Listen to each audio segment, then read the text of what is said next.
Camera speeding! Sound speeds. And action! I'm Adam Rabora. And I'm Teresa Moore. And today we have two of the first returning guests to the podcast. Unbelievable. Ever, and they're two at the same time, so they're kind of at a tie right now. But we have the wonderful Sarah Kopp and Daniel Mashburn. Welcome to the podcast. Well, thanks for having us back, and that's actually very funny that we are officially returned guests. I We need didn't to scare keep you a all. tally. Really proud of you. Like, proud to have made okay enough of an impression that you want That to we talk brought to me you more back. than once. Yeah. Absolutely. We brought you back. It's exciting to have you both here. I work on the podcast, so I could always come back. I'm just letting you know. Yeah, Daniel gets bonus points for being behind the podcast. And sometimes his hand waves in, so that's the hand. That's the famous hand. Hold it up for the folks at That's home. true. We do sometimes cue the hand wave, don't we? We're like, Daniel. And he's like, whoosh. Magic. Well, the exciting thing is both of you guys on the past ones, Sarah, you came on and you briefly had mentioned an idea of a film you had. You had this script that you've been working on. It was a comedy script. And then in between those episodes, we filmed that script. Daniel directed it and came on and talked about his first directing experience. And now in the long timeline of film things, it is about done. It's almost finished. So close. How does it feel? Production. Honestly, like being in the back end of post, I didn't know if it was ever going to get done, but then now only having a few hours left, it's so surreal. Like everything is finalized. It literally just has to be put together and rendered. And it's just really great to be able to work with Sarah again as well, because our first time officially working together was actually beginning of like last year when I Yeah. worked on the poster for Belly. Yep. Yeah, so to be able to do this in a bigger capacity has been really fun. And real quick, the film is called Makeup Sex. Yeah. Can you give a little description about what it's about? Yeah, what's this What's log this? line or tagline or why are you giggling? But because of the fact that my IMDb looks ridiculous right now. Because I've got Thanks Babe, Makeup Sex, Pornocopia Inc., and Belly. Like, all of it seems like, and Temptopia. Like, I have themes, I've got things that I write about. Something going on. Yeah, so no one knows if I actually just work in the porn industry and then somehow hijacking IMDb. Like, we don't know. But this one is not based on porn. Good, It's good. a relationship story, It's a right? relationship story, exactly. So, basically, a date night goes wrong when a certain request is taken too literally. How's that? Okay, That sure. work? Yeah. Sure. Yeah. I mean, Yeah, like leave the people guessing. Right? right. Yeah. Let's just like Mysterious. tease it along. Tease it along. I do what I can. Okay. Well, so another piece of it too is that you acted as one of the main actors in it. What was yes. it? What's it like going in? You wrote the thing, and then it like. You know, it's always weird when it comes to life, when you're like, oh, these are my words. But is it different when you're the one bringing it to life? Like on set, you're one of the characters? Oh, 100%, because of the fact that, like, if I get a word wrong, that's fine. No one's judging it. The writer isn't judging me. I'm the only one judging me. So it's just like, I mean, are you if it sure that works, it Daniel works. wasn't judging you? Every second, you know. Every I was just As like, you should. You deserve it. You deserve to No, judge. that's- Like, it's cool. You've earned the right. no, I think going into it, I knew that you and Carson were going to add improv too. So I kind of just like, all right, once we get a few takes, just go nuts. Oh, yeah. And because like some of the improv moments ended up being better than what we wrote in the script, so we ended up using those, and then some moments didn't, so we used the script. So it's just a balance, and I think we got the best takes out of all of it. So I was really happy with it. Yeah, and it also makes it super easy to memorize because it's like, I know these lines, I wrote these lines, I know how this works. Like, and when I'm writing certain characters, I tend to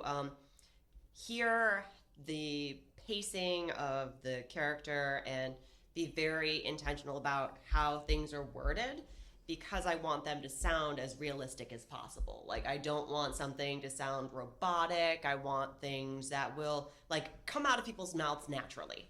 So, memorizing my own lines because of that pre-work is so much easier. It's so much easier. That's so cool. And I mean, your journey since we've had you on last has sort of been wide ranging, and sort of you've done stuff behind the camera a lot and things like that. And you had made a comment before we started filming our podcast that you're like, oh, this one I wrote and then I acted in, and then I haven't done the stuff behind the scenes. So like, Have you even seen the most recent version of Makeup Sex? When was the most recent version? Did you? I don't email it even over think to me? so. I don't. Has she? Maybe the picture lock, but I don't know if you've seen like the final color corrected version. I definitely haven't seen the final color. So how is the corrected or waiting? Final sound. Like I've seen the picture lock. But... Yeah. Well, a few more hours, like I said, and then we'll be sending it internally, and then you guys will know what's coming out. We'll tell you. Cool. So yeah, how is it trusting other people to bring your vision to life? Oh, lovely. It is absolutely divine. Are you kidding? Like, I don't have to worry about these things. I don't have to have an opinion. That is awesome. Because, like, I found out in post-production process of other films that I have a lot more opinions on things than I realized. I'm like, oh, this is missing this. This is missing this. This is missing this. So for me to not have to have an opinion or have to weigh in, it's glorious. So you're basically going to have the experience of just like kicking back and watching a final product. Yeah. Ooh. Ooh. that's gonna be fun. Lovely. Okay. Well, Honestly, I'm kind of hoping that you are as wowed as we were when we got done like filming it and like editing it. Because the only reason we have taken so long on it, just to be honest, is the music. But it was so good without music. It felt like a crime to not have music for it. Can we discuss the process of the music? Because that was one of the most exciting parts, I think. Yeah, so I come from a music background, worked with record labels and stuff in my past, and so I knew I kind of just wanted something simple. And then Teresa's lovely mom and composer decided, she's like, oh yeah, I'd love to help you guys. This seems fun. And that's the energy thanks, I wanted. Mom. Thanks, Mom. Hi, Mom. Thanks, Teresa's mom.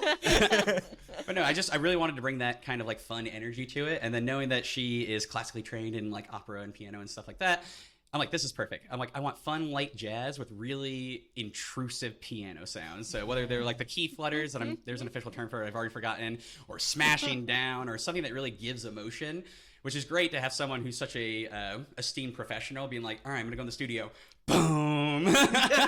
All right, good take. That's a wrap. It was kind of fun because we got to record at Cleveland State University and in their Waitchen Auditorium, which is like one of the largest performance space that's part of the Cleveland Museum or like the Cleveland School of Music's like section.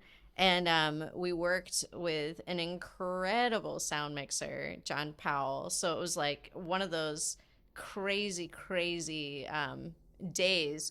And it was really interesting because it would be like mixing live above in like their booth, and then my mom would just be like playing piano, and then like there'd be like a little note be like, so we hear a lot every time you do this, we're hearing this. Did you want that sound? Did you not want that sound? Should it be? And my mom would be like, cool. How's this? And then she'd like do it again. And I'd be like, crazy. This was crazy. So I think it's a 7-ish minute film, right? Yeah, just, I think around 7 minutes, like including credits and stuff, yeah. And we did a 50-minute recording session for the 7 minutes. Oh my gosh, and it looked so cool too, because I know we put up a short video that was like the background video that Teresa and Daniel had taken and edited all together, and it's on our YouTube and Instagram. But I was just watching from home then, and I'm like, what the heck? And they're in this like giant Huge space, all these professional microphones, the whole sound room. It was fantastic. Yeah, big shout out to John A. Powell with his production notes. That's the only reason I got through the sound edit so quickly. Like he had such nice notes, and I'm like, all right, I'm gonna listen to all of it and see if he was right. 100% John, every single one you said. It was also like my mom being like, not that take, not that one, and then she'd be like, that one was okay. This one's the best, you know. That was also in the recording. I'm literally hearing John talk to like like it's just so funny. Like I can hear them like going back and forth. All right, go again, reset. It was a fun session. But yeah, so that was definitely an added, we were trying to bring extra production value to it because when you're making a film, like, yes, you can have live music and live musicians perform it, and that adds a whole level of quality. And that's what we wanted to bring to Makeup Sex, was sort of like, let's add a huge level of quality to this film that's unparalleled, that we previously hadn't done. Yeah. Oh, no, we've had, and she's composed for us too before, and I know Scoped Out, Mrs. Hunter is Dead. And she's been using Finale, but Beam. just like exporting it Hold Your through Horses. SoundForge. It's different.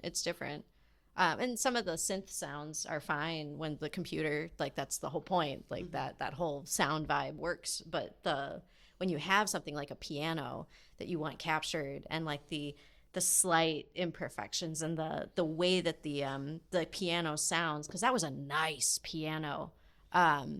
Cannot remember anything about it. It was, but it's a really, really impressive grand piano. It looked in like a when you space. picture a piano in your head, like that was it from my no knowledge of pianos and music. I was like, yes, the classic one, the Classic big piano. But he told us he had like a diagram of like all the places that he put microphones around the piano, and one of the funniest ones was one that was like the thing was lifted up and the microphone was like inside the piano.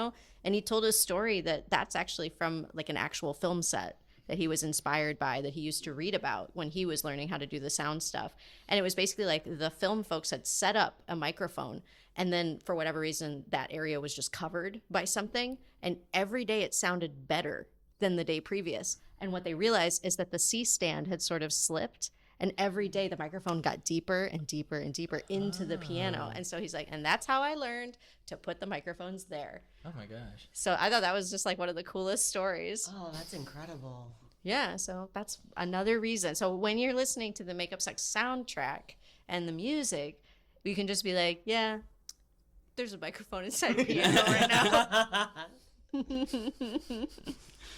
But I am so excited to hear this, to see everything with final color. I am like so happy to have been able to trust y'all and work with y'all on this project. Thank you so much for like choosing my script. Oh my gosh, thank you for It was so having much a fun. script. Yeah.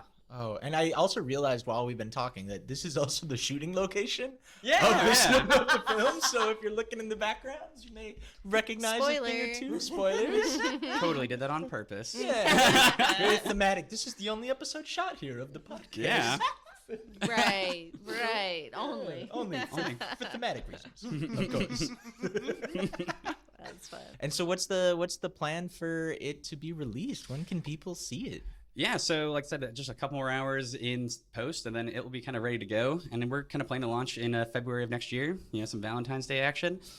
So we are really Makeup excited sex. about kind of coming to. I'm about to say theaters. Coming to a theater near you. No, just having it come to like the world. I'm just really excited for people to see it. Like honestly, just it makes me feel good every time I watch it. So I just want other people to like see it. And even if they like don't like it, I think they'll appreciate all the choices we made throughout, whether the comedy bits, the serious bits, the music, the dialogue. I think everything just was really great, especially with the directorial debut in short film.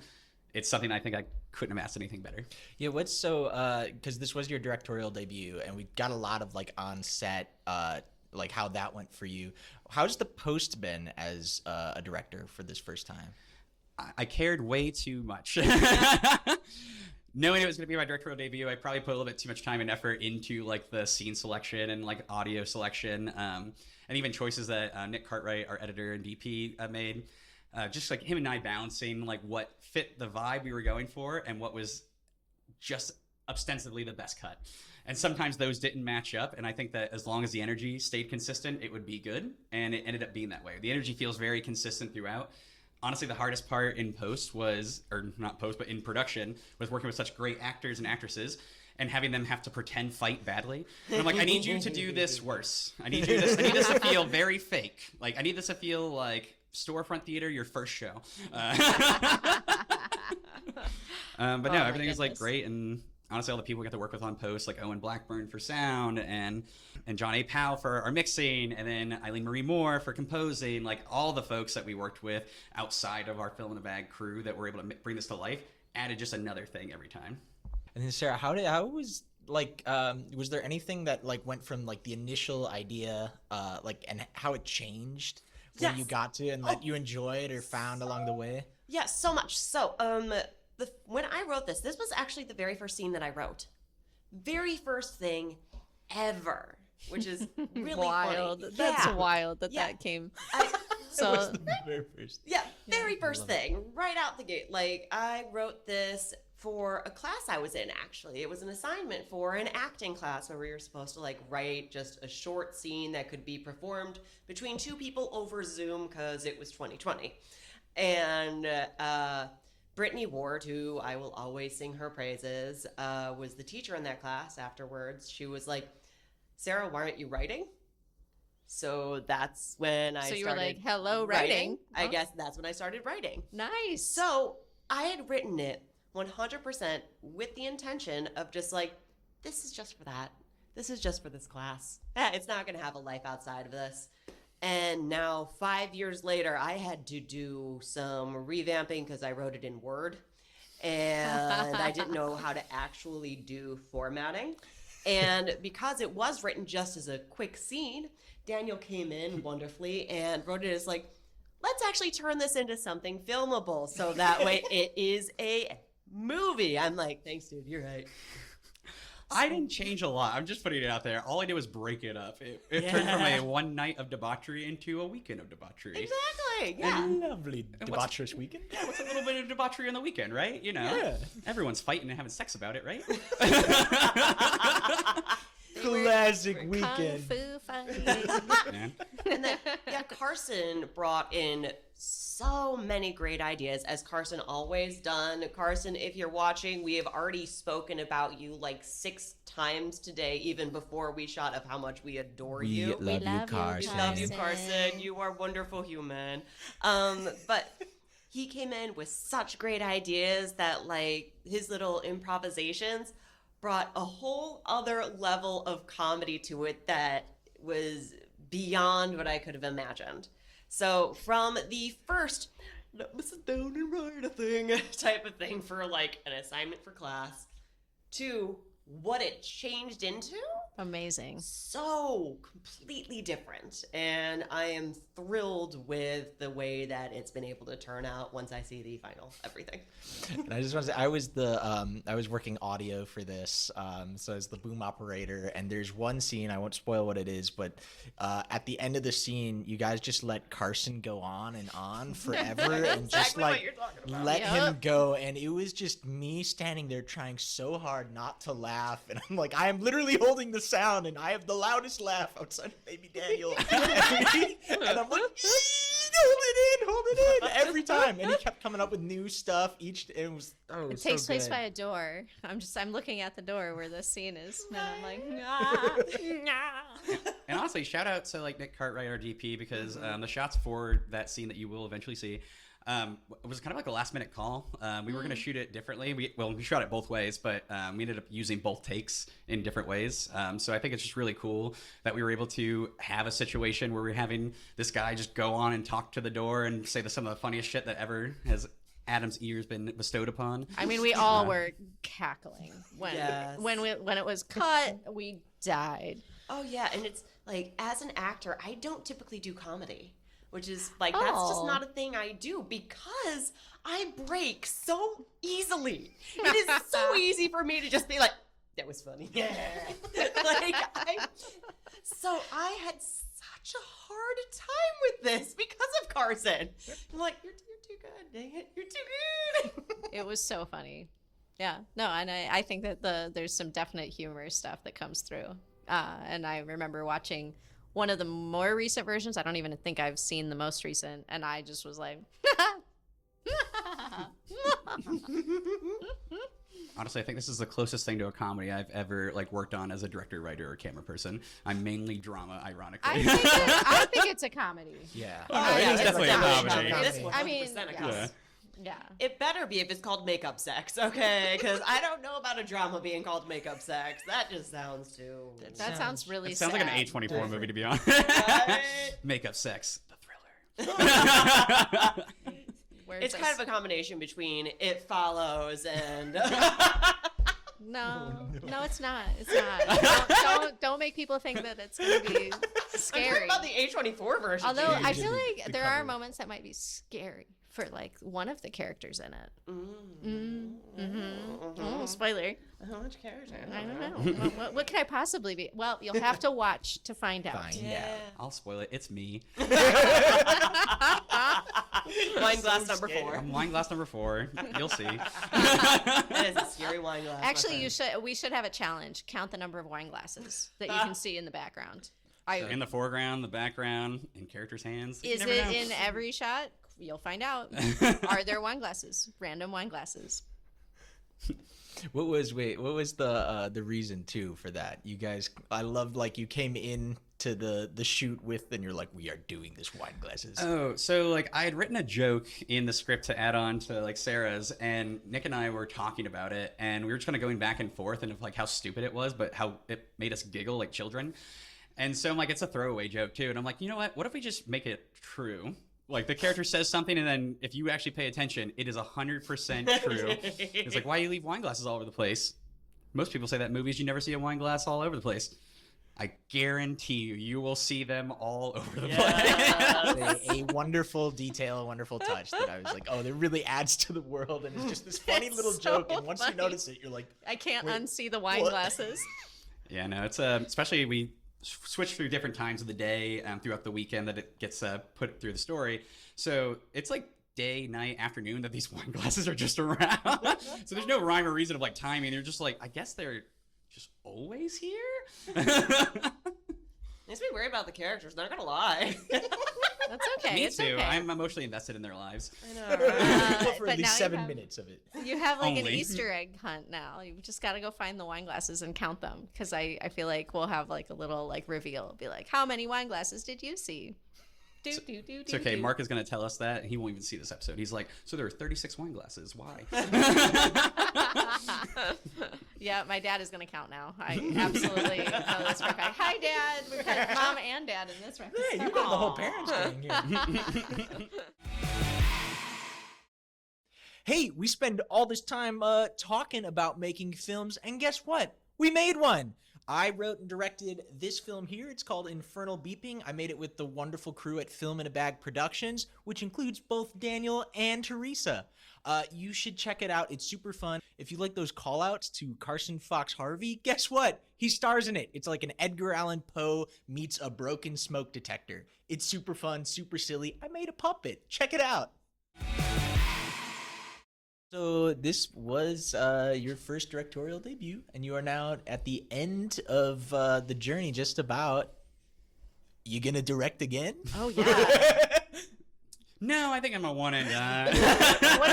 There's this a phrase, once bitten, twice shy. Is Yeah, that the, right? that's the, so was this a once bitten, twice shy situation? No, like I've already had the next script that I'm directing already written, pretty much good to go. Good. Plus, I have another one that Adam and I co-wrote together that pretty much is also good to go, but that one is a longer project that will take a little bit more lifting. I'm so excited. But no, I'm like super excited to be directing the next one, Deja Vu, coming to you near you sometime the 12 for 12. And then also Cole's War that Adam and I wrote, and we'll be co-directing together. So I think that will be a really cool experience to not only direct with someone, but I really respect Adam. Him and I wrote it together. We put a lot of time and effort into the character development. Like everything about the universe that we created was almost brand new. And I've been So working on this for like exciting. 4.5 years or 3-ish years before Adam got involved. It was so fun. That was, I know we talked about it a bit before on your last episode, but it was the coolest experience I've had writing, especially when we got to the end, because we really started like figuring out the characters, and we had done this route of going through and just writing the subtext first. And so it was just like, I am mad at you. I am confused why you are mad at me, and like really basic like that, but it let us get through the script. And then we started going in and adding in like more character development, and then like comparing the characters, and we had all this information to play with. But then the part that got me was at the end. It was like the characters came to life, and it was the most I think I've ever felt that, where I was like, this is just what you would say. This is just what's happening. This isn't even like me trying to be clever or think of a thing. And I remember just like we finished, and I was like, that was great. Oh my God. We did that thing. They came alive. Yeah, I think it's a big thing for Adam when we were going into it. He's like, don't worry, we'll write the director's cut, but this is probably going to be like a 10-minute, 10-pager. We get done writing it. He's like, it's perfect. I love it. And I'm like, so what are we editing out? Nothing. It must stay. How many pages did it wind up being? I think it's like 21. Something Yeah, like that. yeah, it's just longer. That's why it's a bigger one. That's why it's a bigger. So I think it'll bigger probably end up project. being like a 20 to 30-minute short film, but it has so much depth to it that I think it's going to need breathing room. It's going to need to have like intercut stuff that doesn't involve characters and like travel and whatnot. So I don't think I'm too mad about it, especially since most film fests, it's like 45 minutes is the cutoff, and then it's a feature. at that Yeah, point. no, that'll or be so what do they fun. call it? There's like something in Weirdest timed feature. Yeah, right. between. Well, I think it's just like categories. They're like, yep, 45 and up. Those are feature films. Anything below, that's a short. So Sarah, what are you working on? What's something that is exciting you on your journey? Because you co-wrote this one, you acted in it, and then I feel like you've done some stuff and been around and had some adventures. So anything exciting that you want to share? I've had a weird year, y'all.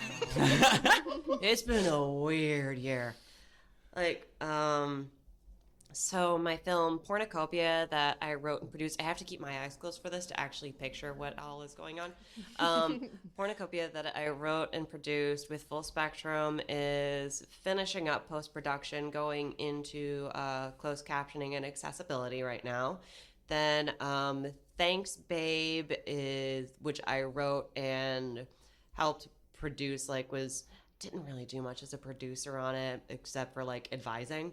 But you had a lot of opinions. I didn't done this one. Oh, They didn't expect me to have opinions again, which I'm like, that's lovely. I would love Okay, it. okay. Cornucopia, I needed a ton of opinions, Oh, and boy. I had a ton of opinions. There we go. Okay. But Thanks Babe, that one is finishing up this one, and then I have been brought on to produce a feature that my wonderful friend Christopher Love wrote. It is wonderful. So we are in talks with different locations, working on tax incentives, things like that, budgets. Like it's crazy to step into something just as a producer.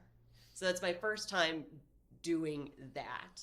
Do you have any creative say, or is it are you the role of just like straight on, like, I am making this happen, whatever it is, like that? Yeah. That's exciting. That's different though. Like It it's so. is, but How's that been? It's been really cool because it's also creative problem solving. So there is a lot of creativity to that. So figuring things out, learning skills as you go, and also the getting to know the people aspect, the networking in order to find resources.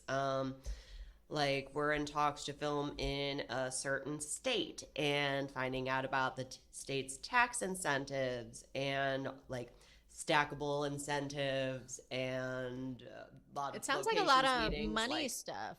Yeah, it's a lot of money stuff. Okay, We cool. brought on a different line producer. Thank God. So I'm more of the logistics type. Sure. And so coming in on that type of role has been super interesting. And then in writing mode, one of the features that I finished writing may be being made. So that'd be really cool. And I'd be brought on, if it gets made with this company, I'd be brought on as a co-producer with that also. And then I am in the process of writing 3 different features. 2 that are my idea, and 1 that I am helping a director who has an outline to put it all together. So you're a little busy writing these days. And I like it that way. So it's funny, actually, then, if someone were to follow your specific career, they should watch Makeup Sex first. Yeah. And then what? What should they watch next? Because you've been part Okay. of a lot of projects, and I feel like, it's fun to follow people's individual threads. Okay, so Makeup Sex, 30 Days, Belly, then Pornocopia Inc., then Thanks Babe, and then move into my feature. What's so funny is that every single thing that I've written at this point that is completed has either been filmed or is in talks to be made. So I'm like, You got to be careful what you write. Is more or less that, like, because it's gonna Whatever it is, happen. it's Like, happening. watch out. really? I don't know how to feel about that. Honestly, I think it's because you're so easy to work with. I think I'm an absolute pain in the ass. You're easy to work. So how did Makeup Sex get made? It's because we had a phone call about a thing, and I was like, oh man, we'd love to like make something, but it kind of needs to be next week. And you were like, what about this thing? And I was like, great, done, thank you. Yeah. So that was easy. Are you kidding me? Like, it was a nice situation where like I had this script sitting around that's only 2 people, single location, just one text to one person to bring him on as like the other actor, and it was Done. like, very simple to bring together. Yeah. Yeah. No, that's partially why things are happening so quickly and so many people are making things with you, is because you made it so easy to work with you. Yeah, I like to write things specifically that are filmable. Mm-hmm. I don't want to write things that are too out of reach. At least I haven't done that yet. But yeah, I like to write things with a budget in mind. Mm-hmm. Yeah. Yeah. No, it's working. And do you have a writing process? Like, are you like someone who writes like a certain time of the day, or is it just like totally random? Oh, yeah, they're gonna hate me. Teach us Oh, your no. methods. Oh no, it's not replicatable. It's not a taught method. Okay. Y'all, I'm mom of two. I write when I can. And the thing is that apparently I'm a fast writer. That's something that I learned. I found out from other people. Like, I can do like 10 to 15 pages in a day. Nice. That's Yeah. a lot of That pages. is a lot of pages. Yeah, and have it like that. That's having gone through editing it too. So as I write, I go back and I edit Oh my as I gosh. go. But I don't do bullet points. I do not do outlines. I'm like, so where are we going today? Like, I am a terrible person to work with on writing. So Adam, I don't think you should do a co-writing project. Yeah, No, you don't don't work you with don't me on want the, this. You the don't. subtext method. No. How I write tends to be quite direct because I speak in a way that is very direct. I'm gonna miss a shit ton of subtext if you try to put subtext towards me. Okay, it's gonna just like it's gonna say sub. None of it's gonna actually be text. So I write in a very direct way. So we would be like comical. Right? Probably not. The, Honestly, not the same. that sounds like it should be its own short. Just trying to write a short. It's like literally Sarah and Adam try to write together. And someone's It like, goes interesting. I have a method. Let me try this method. No. yeah, and you're like trying to talk to me with a bunch of subtext, and I keep just missing it and missing it and Maybe we missing it. think of character. And she's like, "It's done. Done. The What script are you is done." Like- But I do think heavily of character. I do 100%. I will write biographies for character. Like I will do intense backstory, and sometimes the backstory comes in as part of what happens in the story. Like I didn't realize that in my feature script that my character wanted to be like a marine biologist until I put it in her biography, and then it became a huge part of her character. Oh, that's fun. I love when it like informs, like you kind of there's always a balance of like trying to figure out like what the character does or things, and sometimes you find it in the script like that, and then sometimes you like pre-plan it, and sometimes just like this magic thing, and you wake up in the middle of the night, you're like marine biologist. I think I was actually sitting on a plane, bored out of my mind when I started writing this biography, like la la la la la on my phone, and I came up with that. I'm like, oh, that could connect to that. That could connect to that. That could go there. Oh, sweet. Okay.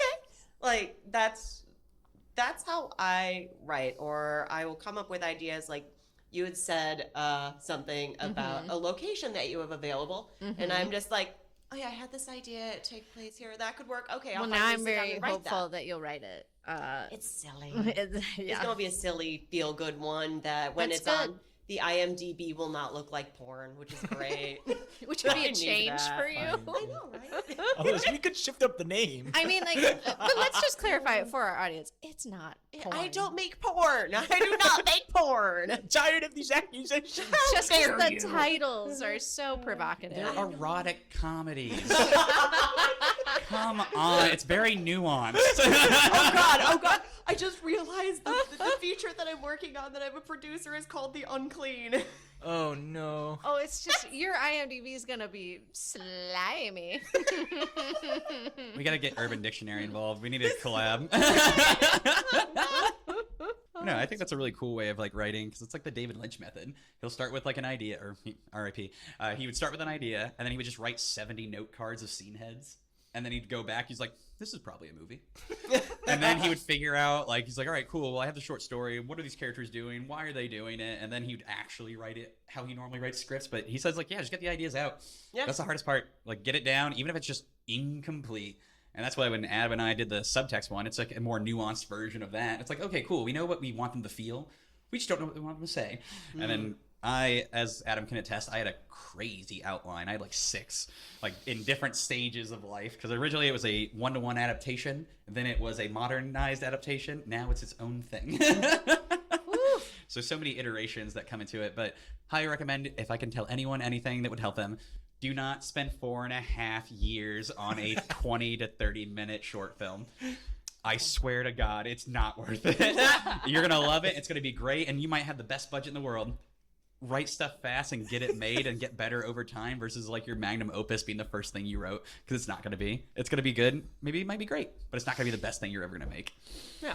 Well, I think there's something really cool too about like just constantly pushing yourself to write and try new things. Because I'm sure not like you've written all those to be filmable, but you're not necessarily, some of them you seem to just be writing, and then it's like, oh, a situation comes up where Teresa reaches out and is like, we need a script. You got one, and it's like, do you happen to have yes. one? You have called me about a completely different project, and I'm more like, what about this timeline? Yeah. Something quick. I feel like, if you never like are, if you're always writing and working on and exploring these things, you're going to grow faster, and you're also going to put yourself in those like cool positions that you're like, I have a script for this. I have this idea that I've been working on. I have this, and it's like really cool to see all your projects are getting made and out there, and it's really, really cool. Thank you. Yeah, it's okay. I will say I do have one script that is basically unfilmable, just based on how much the insurance would cost on Challenge it. accepted. Don't say that, Adam. Calm down. What? Tell us a little bit more. It's a feature. It is a feature. But what is its name? What's its name? Does it fall in the sexy time category? No. Oh, it's called. Oh God damn it! That's a good title. No, it's Oh, called, God damn it. That could kill you. You know. Oh no. Okay. No, it's liminal. Yeah. In context of the other titles, people might make an assumption. I know, but like, yeah, that one's called "That Could Kill You," you know.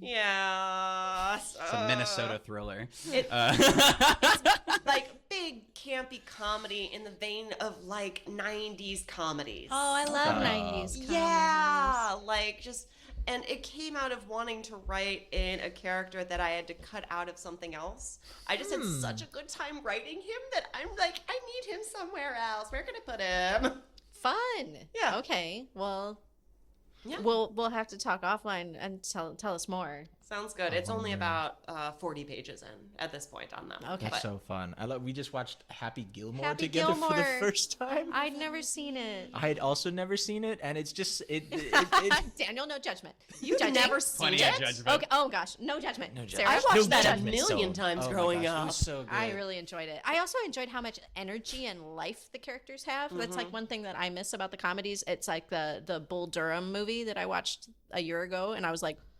Susan Sarandon is so lively. There's so much energy. Like now we have all this like muted stuff that's really popular, but I was like, I just kind of want someone to like dance and run and slip and slide and be in the golf tour. There was naturally on Thanksgiving. My dad pulled up the Jim Carrey Rhino video from Ace Ventura, where he gets birthed out the back, and it's just something you don't really see, like all that energy and it's still so funny, just 30 years later, I guess. Yeah, like one of my favorite parts of being a parent is being able to show my kids the movies that I appreciated when I was their age. And so, like, just the other day, I showed my 13-year-old Sister Act. Ha! Awesome. That's fun. Loved it. Like, Plus, it's a fun one. yeah, just a small video of it popped up on my feed, and I ran up to her. I'm like, I've realized that I'm failing you as a parent. You have not seen Sister Act yet. We need to watch it immediately. And like, there we go. Has there been one that you've showed her that just totally flopped? You're like, yes, you got to see this one. And No, none have flopped yet, but I Good, think my good. favorite reaction, aside from Sister Act, was The Sixth Sense. Really? Because she had no context for the end. She had Oh. That's fair. absolutely no context. So being able to see someone have that major reaction to the twist was so So you're good. like, she's probably like, Mom, why are you like eating popcorn watching me? right. And it's like, what's no, this no, you'll understand. You're the story now. You're the movie. like that's my favorite part, is just being like, find that funny? Was it funny? Was it good? It was hilarious. Yes. I think showing anyone a movie that you truly love that they've never seen or only heard about is just really something special. I don't know. Like Dogma is my favorite movie of all time. Love Kevin Smith. Being able to show it to Nick and then you, I believe, had not seen it. I haven't. And just looking over when I know funny jokes are coming up, being like, are you? I like it. And then when people laugh too hard, I'm like, so here's the context behind that joke because I know too much about this movie. It's a fun one. It's a different kind of joy to see someone like love something that you love. Oh, absolutely. Well, I love it. Well, this has been super fun. Thank you guys for coming on and sharing makeup sex with the world so soon. I'm so excited. Are you guys excited for it to go out in the world? Stoked. I'm ecstatic for it to be done. Like, I just want people to see it so bad. I'm excited about it too. It's been so nice to have you both here. It's fun when we have like a two on two. Yeah. Even teams. Yeah. And I will say, I want to come on the podcast next before he does so that I'm the winner. Whoa. Game on.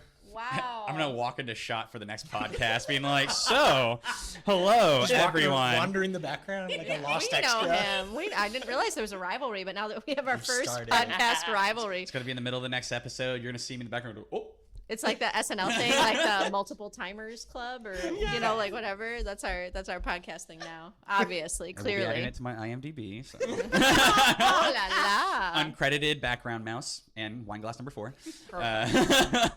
Please tell me you do add wine glass number 4 to your IMDb. No, there's other funny call-outs in it, so it's fine. Well, where can people follow along for makeup sex and where to see it?